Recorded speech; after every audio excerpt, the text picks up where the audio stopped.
Welcome, ladies and gentlemen, to the very second episode of A Podcast About Nothing. Back with a vengeance and ready to roll on the stakeout. And I'm here, as always, your host, Rich, joined by Mike and Sam. And here we go, episode 2. Well, we start off with the stakeout here. This is a good episode where we get to see all the characters in action. First off, we're sorry for the delay. It's been a little bit of everything going on. But here we go. So we get to see all the characters here, except for Newman. We don't see Newman and a couple other ones. But we start off first with Elaine and Jerry in the video store, where this is where Jerry comes up with.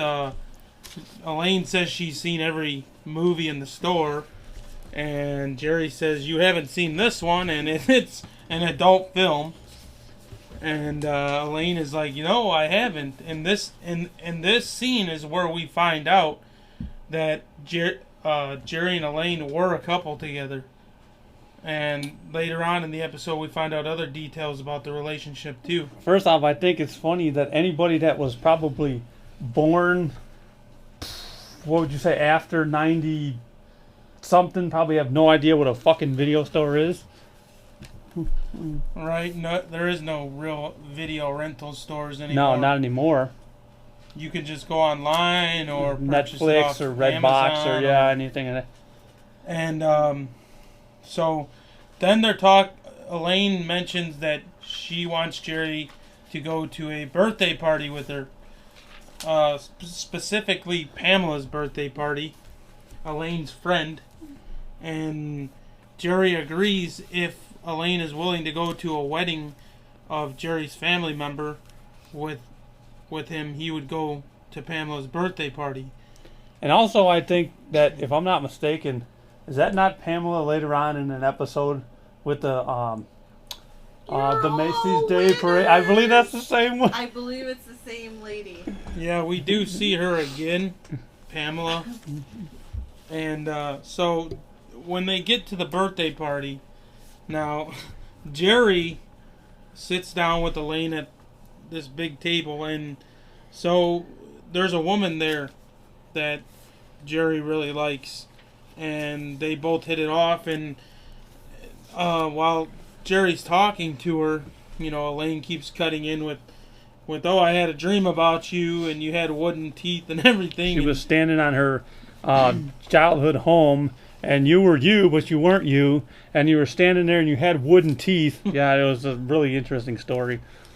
And then you could just see Jerry throughout that whole thing, that whole scene. He's making this weird face like, just shut up, Elaine. I'm trying to hook up with this other chick, and it's just, she keeps on annoying him and getting in the way. So, and then find out where this woman that he's talking to or that he likes works at is a law firm. Sagman Bennett Robbins, Oppenheimer Tap. And Jerry keeps on repeating that because he remembers that in the episode. Simon Bennett Robbins, Oppenheimer Tap. And I think the wardrobe is totally improved in this episode. Oh, much improved. You can just tell from these first two scenes that they've spent a lot more money on their wardrobe.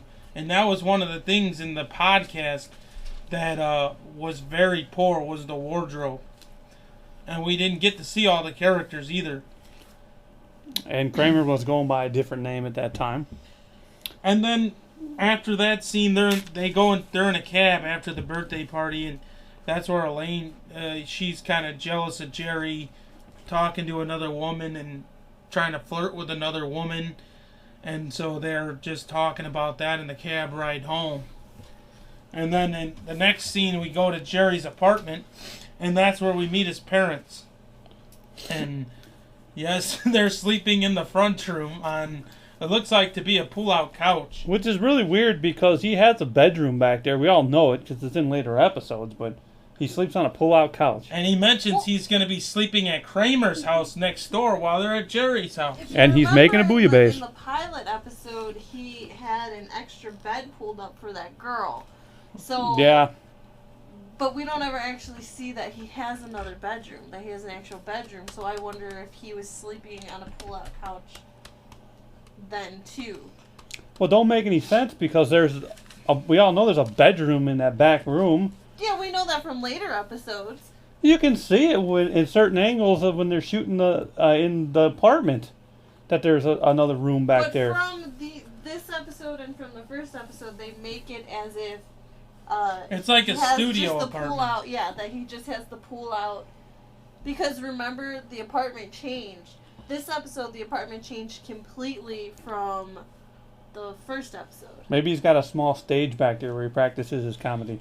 Well, they make it look like he has a studio apartment, like there's no bedroom, and so yeah, that's just one of the things that was controversial in this episode. The next thing we run into here is Jerry's dad. That is not actually that's the actual original Jerry's dad. That is Philip Bruns. That's the first dad.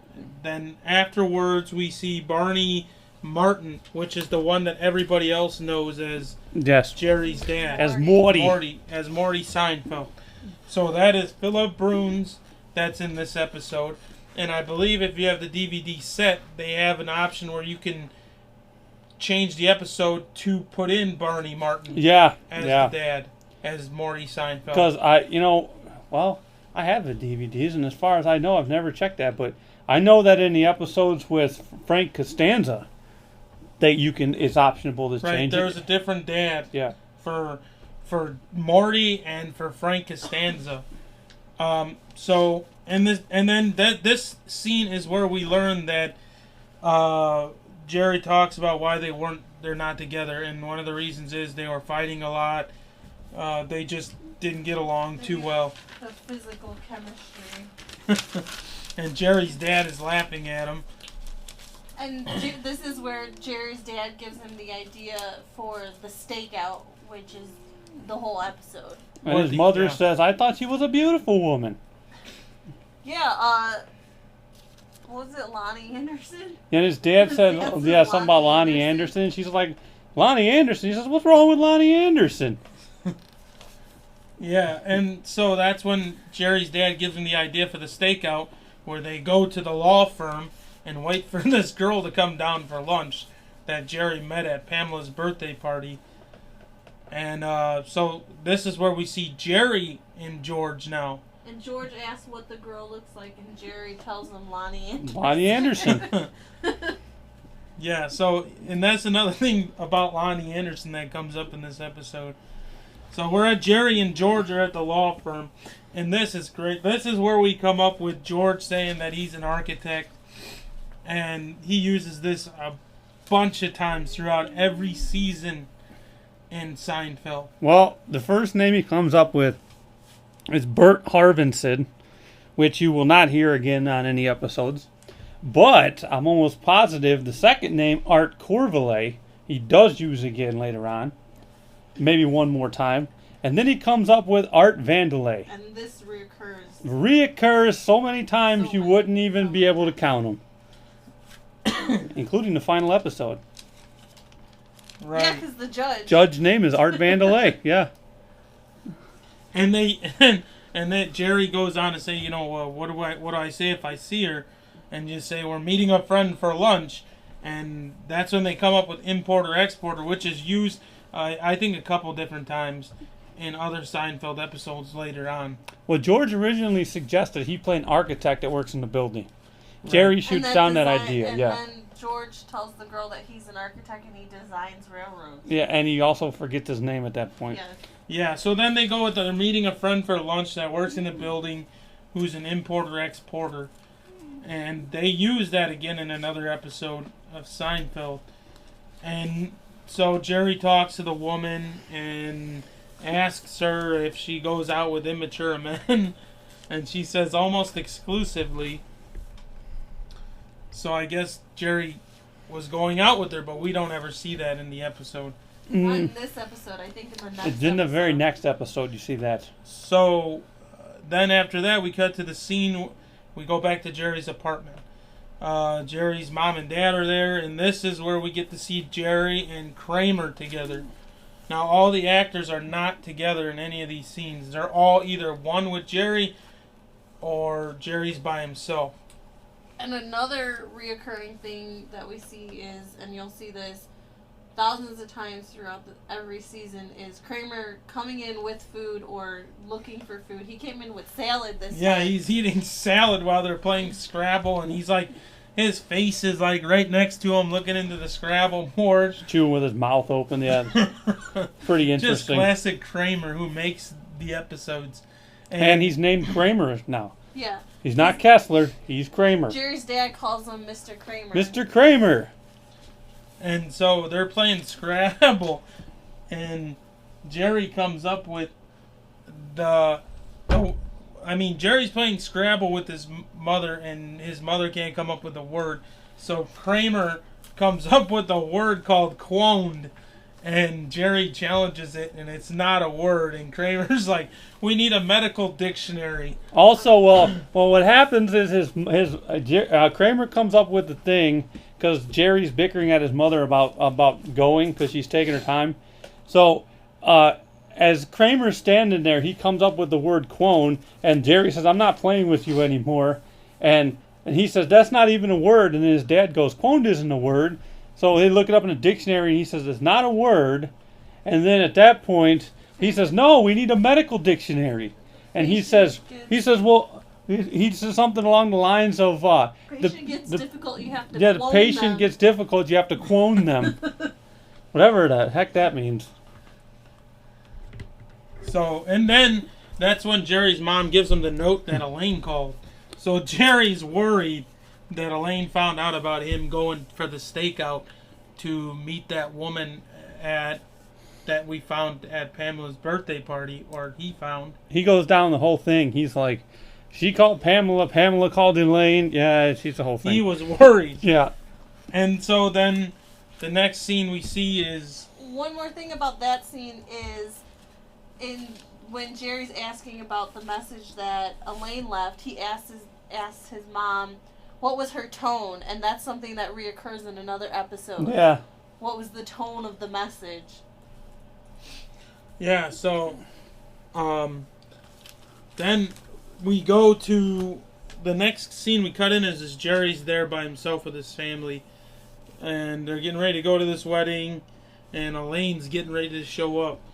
And then we got Elaine who comes to the door, and then Jerry is talking to her, and they're going to talk about this note that Elaine left about him with the stakeout meeting that girl that I'm not sure they say her name. Do Vanessa. they ever say her name? They don't. Vanessa. It is Vanessa, okay. yeah. But it's in another episode, isn't it? Or do No, they I say believe it is in this episode.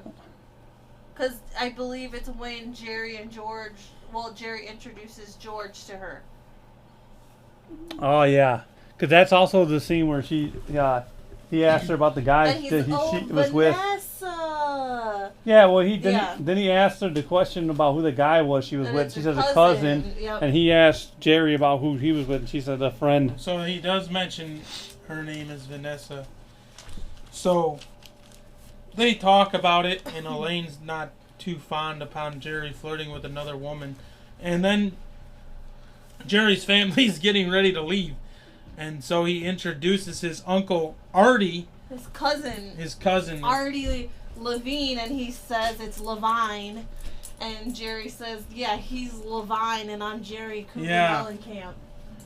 And so now then his family left, and Elaine starts to tell Jerry about this guy that she met and everything like that, and Jerry starts to get a little jealous at this point. And we find out that she states that she met him by staking out his gym. Which I think is just, I think that's just another piece of comedy that they added in there, you know. So, you know, what did you guys think was the funniest scene on this episode? There's a couple for me. The like first one was Scrabble. George. Yeah, that one was good. I also like the one where George forgot his name. He couldn't remember what his name was. He always panics. There's another episode where he panics. And he can't remember his name. And he was supposed to be Corvalet. That's when he said Art Vandelay. Yeah, so that one where Jerry and George are staking out the law firm. And then another one that was great is every scene that has Kramer is almost great. It almost makes the episode, I think.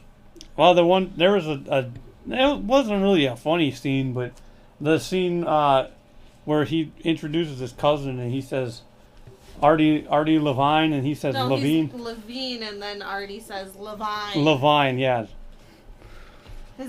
That's when the cousins, Jerry, are you riding with us? He's like, why the hell did I bring the wagon? Yeah, why the hell did I bring the wagon? Yeah, and then that some of that scene was pretty funny because he tells him that you should come to my work to get material. Yeah. And then she says, not his wife, but Artie says, hey Jerry, I'm writing a book. Right. The one with Kramer I thought was funny. Yeah, the clone was good. His scenes always make the episode hilarious. Michael Richards just does quality work in Seinfeld.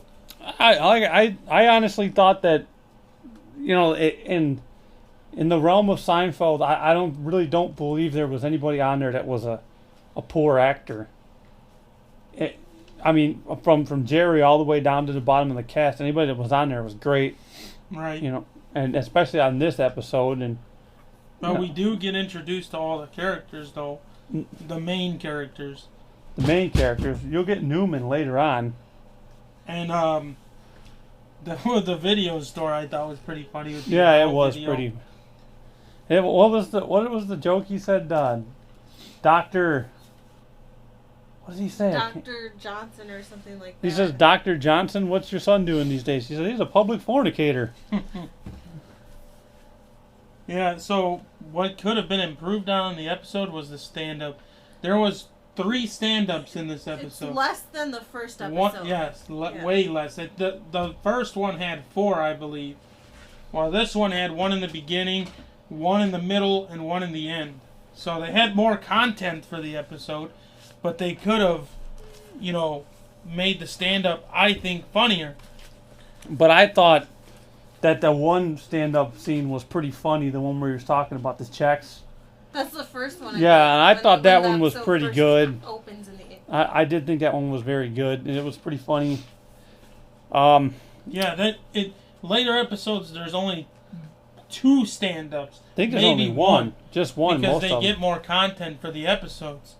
So they need that time so that they can get the episode finished. Well, there's a lot more going on in the later episodes. And the references that we have here, we've got importer-exporter. They use in a couple episodes, I think.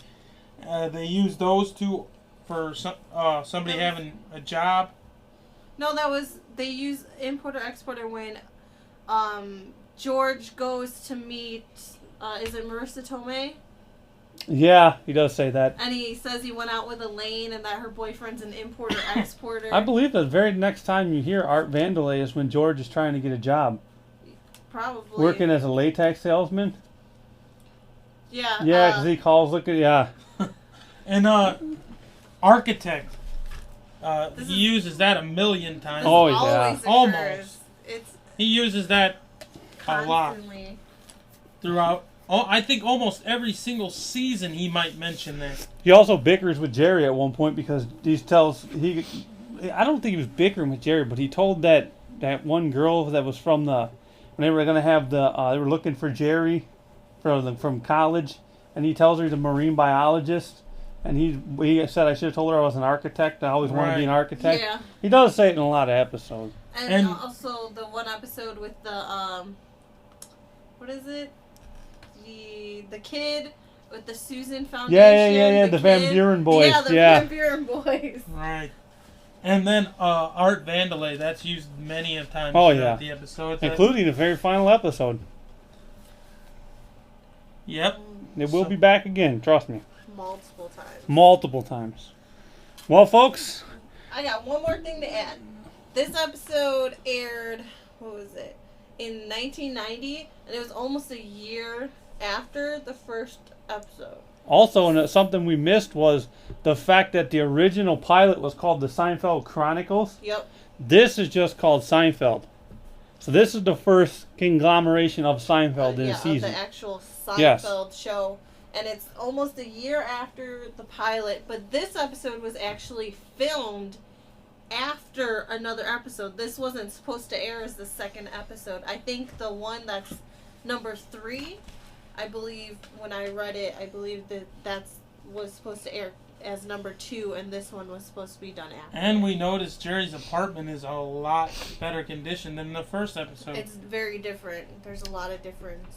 It's the actual Seinfeld apartment that almost, you see. because Almost. it does change again. It changes. Yeah, a little bit. Because in this one, the kitchen, the kitchen, the window, and the decor in this one are different. But if you look at the actual Seinfeld apartment that everybody knows from later episodes, it's different than this one as well. Yes. Well, folks, we thank you for listening. And as we put this one up, we want you to know that we're going to be putting them up pretty regularly. We had some problems that we had to get worked out, and now we're going to be doing them regularly, putting them out once a week. But we're going to put the 3rd episode up pretty soon, too. So listen, thanks for listening, folks, and tune in again. Bye. Peace.